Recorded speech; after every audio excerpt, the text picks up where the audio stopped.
if you have your moon in the first house, mind you, you have to remember whatever planet your moon is in matters. But for general purposes, your moon in the first house, your subconscious mind, subconsciously, your identity and the way you project yourself out into the world is highly driven, stimulated, connected to the beliefs of your mother. What does that mean? Uh, Many people with moon in the first house have identities wrapped around what their mother or the person that played the nurturing role in their life wants them to be or project about themselves and not even know it. Now, this doesn't necessarily have to be a bad thing. However, if your true purpose and reasoning here on this planet at this time is to really show who you are, to come in, project to the world what you are truly about, what that looks like, has a big thing to do with it. Plays a big role, a big part, because everyone that sees us, they see this, the outer layer first. What we bring to the table, what we show up with.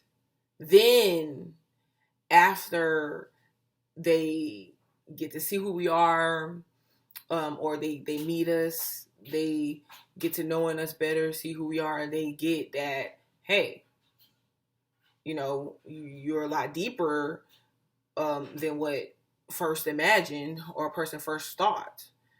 And the reason why that's important here, because I know a lot of people is like, okay, well, this is the thing, if someone is not willing to get to know me and they want to just judge me off of they feel like I project or first image, then I don't want them to get to know me then.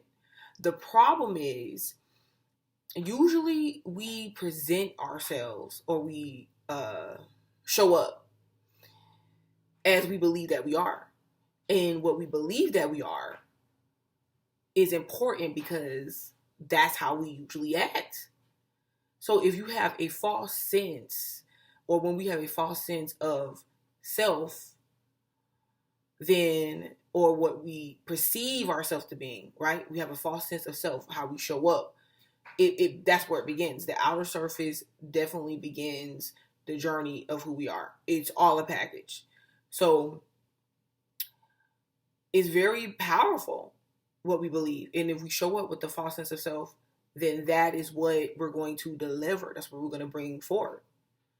Let's say you have moon in Aquarius in your first house, and your main reason here is to be eccentric or different, to be someone who opposes the norm. But your mother instilled in you, nope, you gotta be this, you have to be that, you have to show up with a suit and tie, no tats, whatever. And that's not a bad thing, what I'm just saying. This is just an example. Usually, the mothers is like, what you want them tattoos for? You can't show up to church with them tattoos, with them tats. So I use that as for an example. But if there's something that you want to display, the eccentric side of yourself, but it was always frowned upon when you were younger, and this could have very simply happened. It didn't have to be an ordeal to where your mother was beating you over the head every day telling you to make sure you don't do A, B, or C. She could have just simply said to you, or you could have just seen how much she valued one look over the other. So subconsciously holding on to that, you don't even think about it in the present tense. You just know that somehow you may want to break free, but then at the same time you don't. You just present the image, or you project yourself in the way that you seen yourself when you were younger, or the influence of that support system that you had, the mother figure when you were younger. That's what you come with. That's what you come with now. That's how you show up. That's how you present yourself. So If you are one of these moon in the first house placements, to where as you start to think about it and as you start to learn yourself, especially through like astrology, the metaphysics, and you start understanding that, you know what, I have always wanted to break free and I don't. I am, you have to ask yourself the question, like, am I projecting how I really see myself, or is this how someone else really sees me? Now, don't get me wrong, because even with this position, we can see it go all the way to the left, like the other side. You know, there's two sides, especially in this. If you had not the best relationship with your mother, or however you perceived her, and if it wasn't in the best way, you could try your hardest to really be the opposite of what she wanted, still avoiding the fact that you're not really being yourself.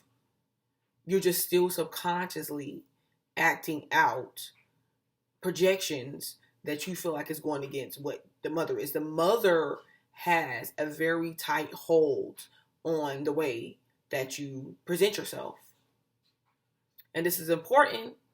It's very important, because in this day and age, the time that we're in, the patterns that we're breaking, the changes that's going on in the world, it's important to, guess, take what is needed when, you know, we're being raised and just nurtured, tradition and things of that nature. Take what's needed out of that, but be willing to break free if it no longer belongs in your present place, the present place of who you are. You have to be willing to form new patterns, new habits, new traditions, whatever works for you. And I'm not saying this to say that you let go of everything from the past, but you have to be willing to identify attachments and be willing to pull it from that subconscious, or at least become aware of it.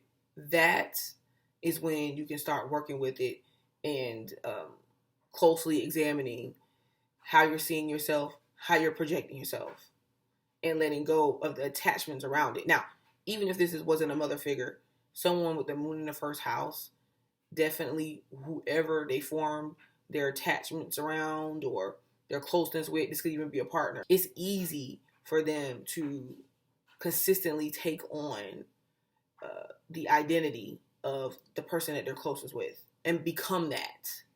Okay, become that identity and just really get lost in others, the projection that others are projecting onto them, just taking it in, you know, just soaping it up like a sponge. So even in close, intimate relationships, it's fine and it's one thing to be close to your partner. However, it's another thing when you cannot really, when you lose yourself and you cannot really separate yourself from your partner. Why is this a problem? Because if the relationship doesn't last, now you're finding yourself having to re-identify who you are, or lost a little bit, looking for the next person you can shapeshift into. No, but seriously, remaining or being able to establish who you are, what you represent, what you stand for, and forming your emotions around that. So making sure that you are properly healing from things, properly detaching, and just knowing your identity first. It doesn't matter who you come in contact with. You're going to always know who you are. And if they leave, if you guys break up, it doesn't work out, you're still not going to feel lost. You won't feel lost, and you won't lose every aspect of yourself. You could just pick up. It's easier to pick up and carry on. Okay? So, your subconscious mind for the moon in the first house is to establish who you are, getting to know who you are, and projecting that no matter what. But if I light, y'all, okay. See you next time.